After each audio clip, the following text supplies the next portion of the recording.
Tonight on SCTV3, see the Career Center's resources for building the perfect resume. Plus, the Pride Cares program holds numerous events for their Mental Health Week on campus. All that and more tonight on SCTV3.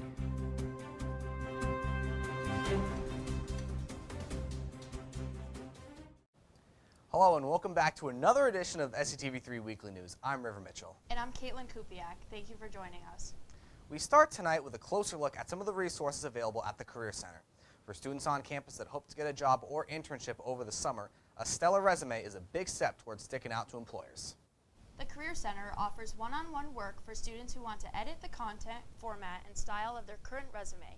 SCTV3's Liam Shannon sat down with the director of the office, Scott Dranka, to find out the essential qualities of a standout resume. Resumes are one of the most important aspects of applying for anything from colleges to internship positions to full-time careers. A resume is a great way to showcase one's skills and accomplishments. Employers look straight to candidates' resumes when evaluating them for potential employment.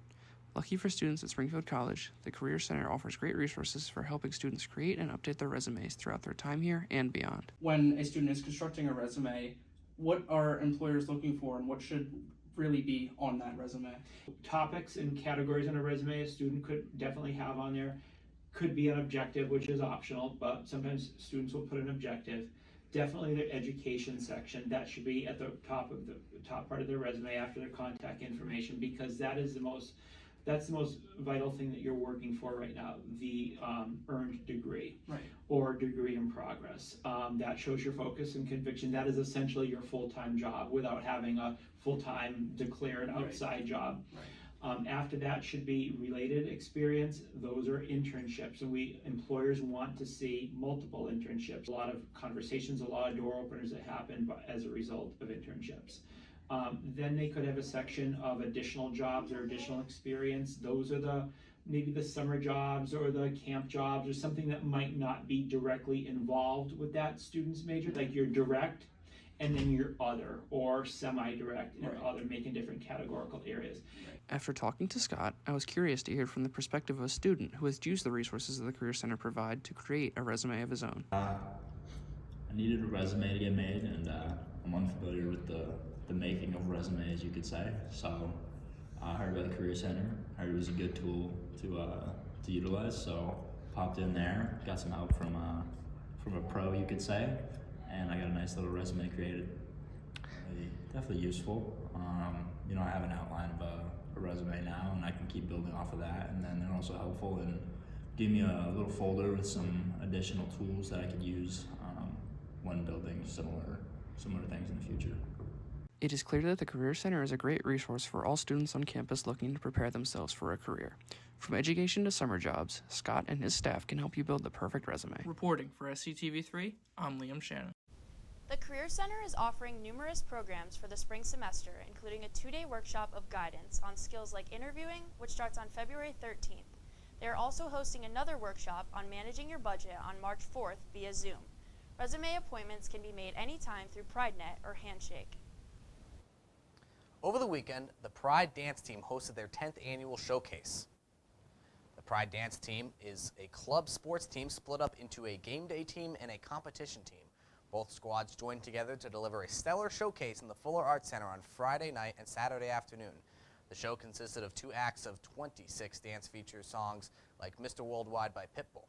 Seniors on the team had the opportunity to choreograph and perform their own senior solos. Senior captain Hannah McIntosh reflected on the last 4 years she spent with the team.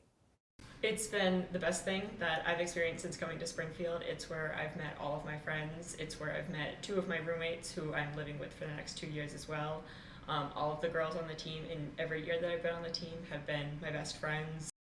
The dance team will now prepare for their competition against Endicott on February 16th.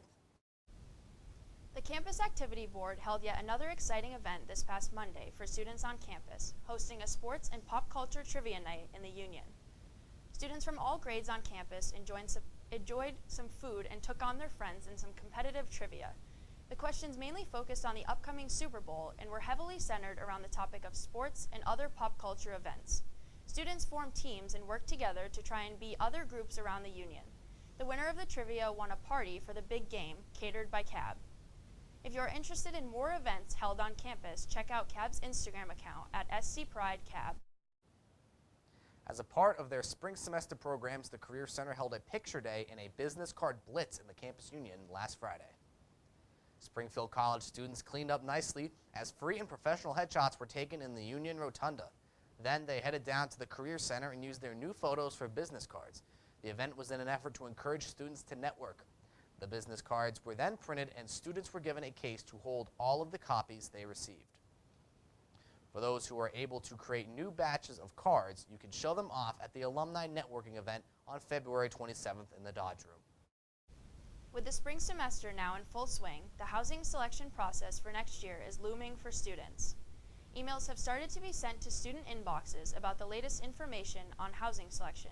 The first step in this process has already started with housing contracts, which are now available for all students to read and sign. The contracts can be accessed through the student's My Housing site on PrideNet. You cannot proceed in the housing selection process until the contract is signed. The next step is grouping and selection, which starts next Monday, February 10th, and is for students applying for the graduate annex. As the month continues, other dorms on campus will have their turn. Residence Life employee Mario Richards says it's important to keep track of the process and stay on top of the most recent updates. Consistently check your email. Consistently check your email for updates from Residence Life. The guidebook is just a great resource in general. It has the selection calendar timeline, so you can look at the timeline and start planning ahead of time. Everything in the guidebook will walk you from day one until the end. For more information on the housing process, go to My Housing portal on PrideNet or check out your school email inbox for the housing selection guidebook. Nominations are now open for the 2025 Springfield College Diversity, Equity, and Inclusion Award.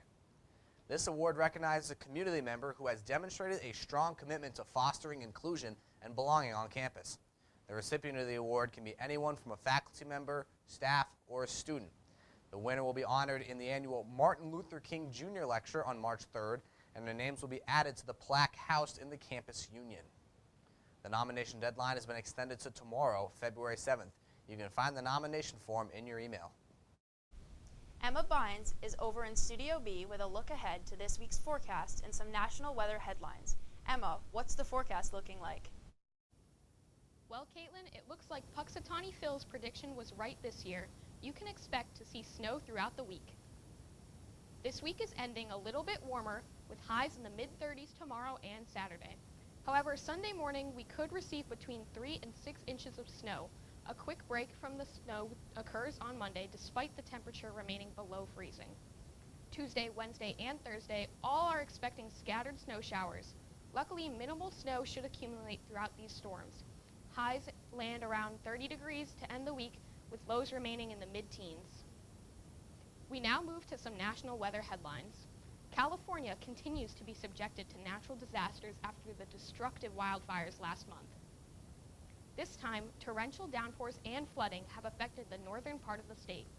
Fire crews are reminding residents that puddles are deeper than they appear and not to drive through them. The flooding is triggering mudslides and making many roads not passable. Fortunately, the rain will let up within a few days and major flooding should recede. Back to you guys in the studio. When we come back, see the mental health advice shared by members of the Pride Cares program. Oh, Vanessa. You gonna text her back?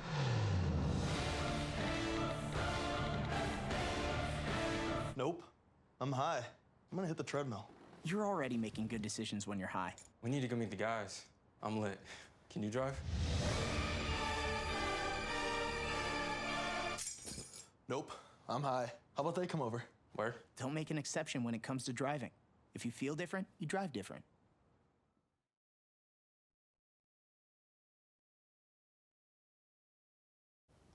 If you were passing through the Union lobby this past week, you most likely spotted the familiar light green on the Pride Cares program.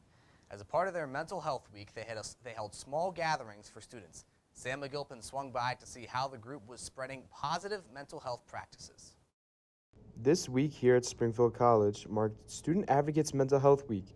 A college that is rooted from spirit, mind, and body, the Student Advocates for Wellness group put together a 4-day event that had different themes each day. It was located in the Union lobby, with Hygge being the first day. Because of the cold weather, seasonal depression can be heightened.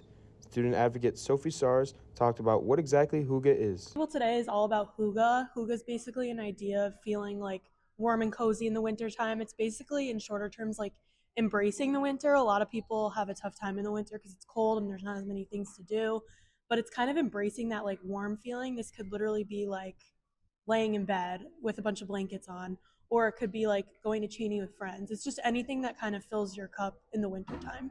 Tuesday was a guide on how to give gratitude, and Wednesday was a Pride Cares check-in. Kelly Morrison made note of the impact of mental health. Advocating for the students of this campus, like taking care of yourself, and that's not just physically, that's mentally and spiritually as well. So that's kind of what our tabling events are, is just trying to get students like more in touch with their like mental health and making sure that it's just as important as their physical health as well. Students yesterday were asked to write something they're grateful for, and the table got plenty of responses. From SCTV3, I am Samuel McGilbin. Pride Cares recently welcomed their 7th cohort of students. More and more peers with green tags serve as resources for students that are struggling with their mental health. After originally imposing a 25% tariff on imports, the Trump administration's decision to pause the ruling on imports from Canada and Mexico has provided temporary relief to both importers and consumers in the United States. However, a new 10% tariff on China is set to begin this upcoming week. SCTV3's Liam Shannon has more on how these regulations will impact the prices of everyday goods. The import tariffs initially sanctioned on Mexico are currently on hold. However, if imposed, prices for fruit, vegetables, and other goods could be impacted. Yessi Noyola, who owns a shop near Dallas that sells imported candies from Mexico, explains how her prices may be affected. Buyers will have to raise their prices, which in turn will cause retail locations like myself to raise our prices. The 10% tariff on Chinese imports is still in effect and could have an impact on a variety of U.S. industries, says supply chain expert Patrick Penfield. We import a lot of base ingredients from China that's used in a lot of various industries. So you're talking pharmaceutical, you're talking the toy industry, you're talking electronics. So almost every industry in the United States would be impacted. Chinese President Xi Jinping says China will look to retaliate with their own tariffs on U.S. goods. The White House says Trump plans to meet with the Chinese president in the near future. Industries all over the U.S. could feel the wrath of the tariffs, one in particular being the automobile industry. New Jersey car dealership owner Tom Maioli breaks down why this could have such an impact.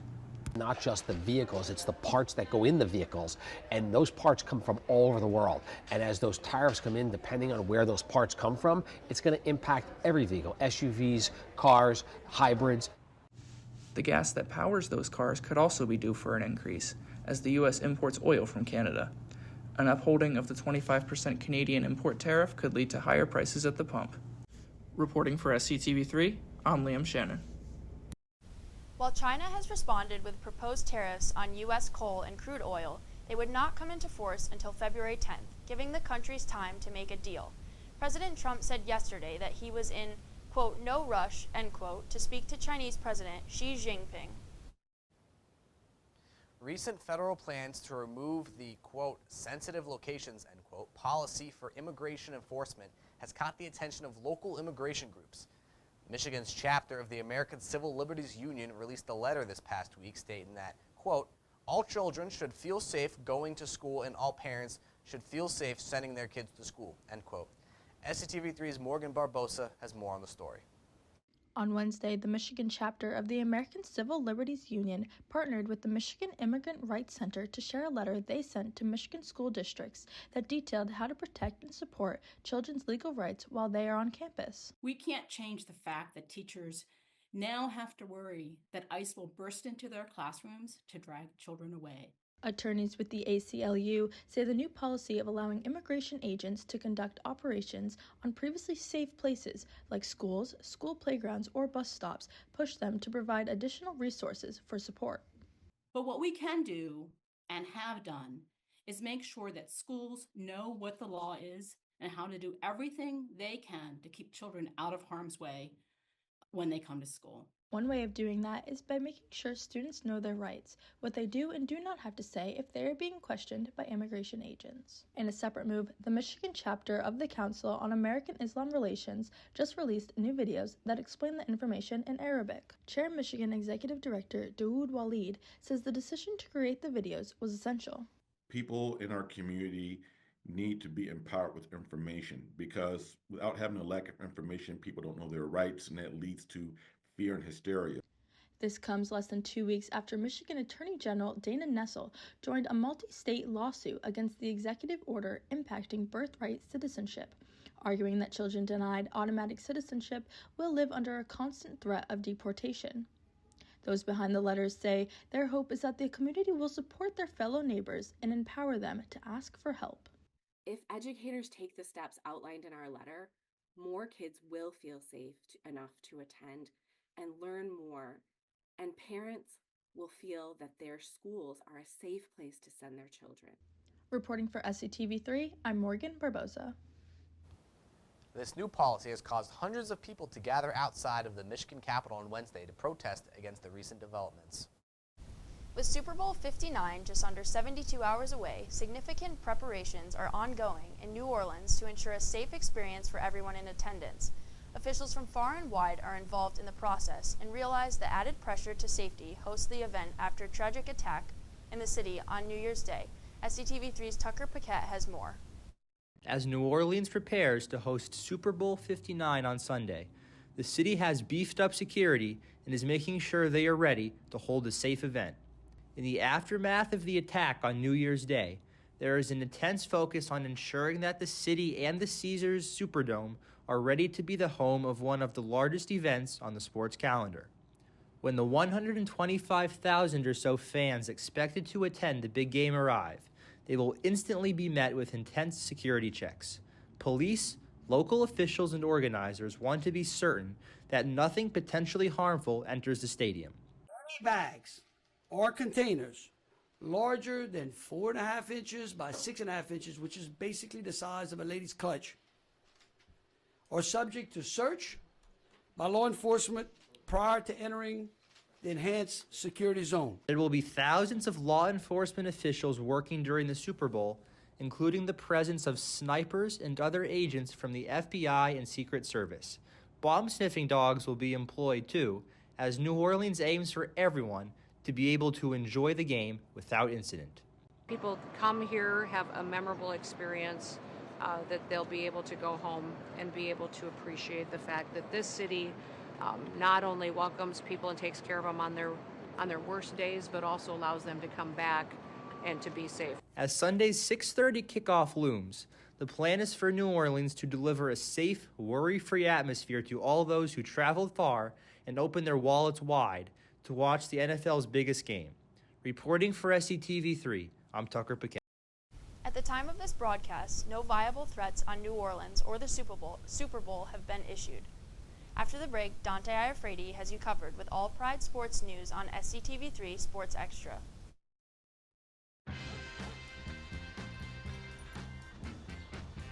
When we adopt a shelter pet, we discover they're a unique mix of all kinds of things. Come on, Jules, spotlight on this last one. There it is.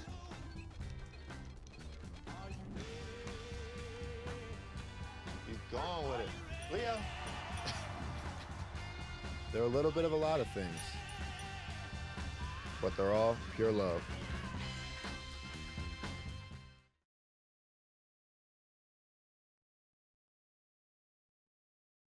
Welcome to another edition of SCTV3 Sports Extra. I'm your host, Dante Iafredi, and there is a lot of Pride sports to cover. Let's get into it. This past Saturday, men's and women's swim and dive held a meet against Trinity College against Art Linkletter in the Auditorium. The women won their side 114 to 109, while the men won 168 to 75. The Pride started by recognizing members of the senior class, with each team member talking about their experiences and what they have meant to them. The day started with Trinity winning the women's 400-yard medley relay, while the Pride won the 200-yard freestyle. 1-meter diving, 100-yard backstroke, to name a few, for the men. They won in almost every single event except the 200-yard individual medley. The men won at 7-3, or they sit at 7-3, while the women are now 7-5. Both teams will travel to Babson on Saturday morning, with the meet starting at 11. This past Saturday, the Springfield College men's basketball team earned their 5th NEWMAC win over Wheaton College with a 69-57 win. The Pride finished their first season sweep of the Lions since 2020 after Jaron Flynn dropped 15 points. After starting off the game with an 8-0 run, Springfield never lost their lead. Curtis Blishy secured a career-high 13 rebounds in the win, as the Pride scored over half of their points within the paint. The Pride started a 2-game homestand with a game this Saturday against Babson College. The women's gymnastics team recorded their best score of the season at their home opener this past weekend. The quad meet featured Springfield competing against Ithaca College, Erasmus College, and Rhode Island College. Sage Kaitlyn led the way for the Pride, finishing 4th in all-around competition with a score of 36.9. In their best performing on the vault, Aiken Medio impressed on the uneven bars, finishing 4th overall and posting a team score of 9.52, just a 10th out of the first place. Springfield will travel to the University of Bridgeport next Sunday for a quad meet featuring the host Purple Knights, Rhode Island College, and Wilberforce. The Springfield College women's basketball team faced off against Mount Holyoke College Wednesday night in NUMAC action. The Pride dominated the court from start to finish, winning 65-43 in Blake Arena against the Lions. Senior forward Angie Sharema was unstoppable as she scored a double-double with 17 and 11, along with Lindsay Laughlin, who's scoring 16 points, as well as junior Carrie Hess, who had 16 points as well, as the Pride held Mount Holyoke to just 27% from the field. Springfield caught fire early in the game and continued to blaze through the game, with ultimately pull away with the win. Pride improved to 11-9 overall and look to keep the momentum going strong in their next game against WPI away on Saturday. This week, SCTV3 Sam McGilpin shares his thoughts on the top 3 teams to watch for the spring season on Albin Street. Hello and welcome back to the second edition of Sam's Starting Lineup. This week, I'll be previewing the 3 best spring teams to watch here at Springfield College for the 2025 season. Coming in at number 3, I have the women's lacrosse team. Led by head coach Jen Thomas, last year's top 7 of 8 leading scorers are returning players, including Izzy LeLancet, Lily Johnson, and Samantha Andreessen as their top 3. Springfield's offense last year ranked top 40 in the nation in scoring, and the Pride picked up a goalie grad transfer in Kate Lako to anchor down their defense. Springfield had one of the best scoring margins in all of D3 in 2024, and there should be nothing different about that in 2025, as they look to win the NUMAC championship. At number 2, I got the softball team. This team will be intriguing to watch, as more than half of the team graduated last year, leaving a ton of positions to be filled. Luckily for the Pride, junior catcher Carissa Pecchia will be leading the way. Pecchia batted .424 last year, which boosted her team to the 22nd best batting average in D3 and top 40 in on-base percentage. Although there's a ton of work cut out for this young roster, I have faith that they can make another run at the NUMAC chip and possibly get an NCAA playoff berth. And without much debate, in my opinion, at number 1 is the men's volleyball team. The team started off the season with a tough loss to Concordia, but have since routed off 5 straight wins while outscoring those opponents 15-1 in sets. The Pride have been getting a ton of production from different players, but junior Carter Duravage has been a breakout player for the Pride. As of February 5th, Duravage has the 4th best hitting percentage in the country and is averaging over 4 points per set, which is good for 20th in the country. Led by all-time great Charlie Sullivan, this team is poised for a run at the national title. Reporting from SCTV3, I am Sam McGilpin. Sam's honorable mention was men's lacrosse, as the team hopes to send off Coach Keith Bugby on a high note in his final season. Now on to our weekly athletics preview schedule. Starting off the weekend will be men's basketball team facing off against Babson. The team played Babson less than a month ago and lost 70-53 later that day. The men's volleyball team hosts a tri-match against MIT and Nichols on Wednesday. Women's basketball takes on Salve Regina. Both teams are 3-3 against the NUMAC. Against winning this team will have big implications toward the NUMAC playoffs. On Saturday, swimming and diving travel to Babson for their last meet before the NUMAC championships. The Super Bowl isn't the only sporting event taking place on Sunday, as women's gymnastics is competing in the Bridgeport Quad. To see the remaining schedules of each team, check out SpringfieldCollegePride.com. That'll do it for this week's edition of SCTV3 Sports Extra. Stick around to see the return of Patty's Pizza Picks. Jordan knows he shouldn't eat this entire bowl of nachos, but tonight he's earned that right, because a few hours ago in the middle of happy hour, he recognized a sign, not from the gods or a bolt of lightning, but from a double heart, a kissy face, and a 4th ha in ha ha ha. That's when Jordan knew he was buzzed. So when it was time to go, he got a ride home instead of driving. Be a legend like Jordan. Recognize your buzzed warning signs and get a ride home. Buzz driving is drunk driving. The start of a new semester sends SCTV3's Patrick Fergus back out into the streets of Western Mass in search of the best pizza around. This week, he took a trip to East Longmeadow and tried the Pizza Shop.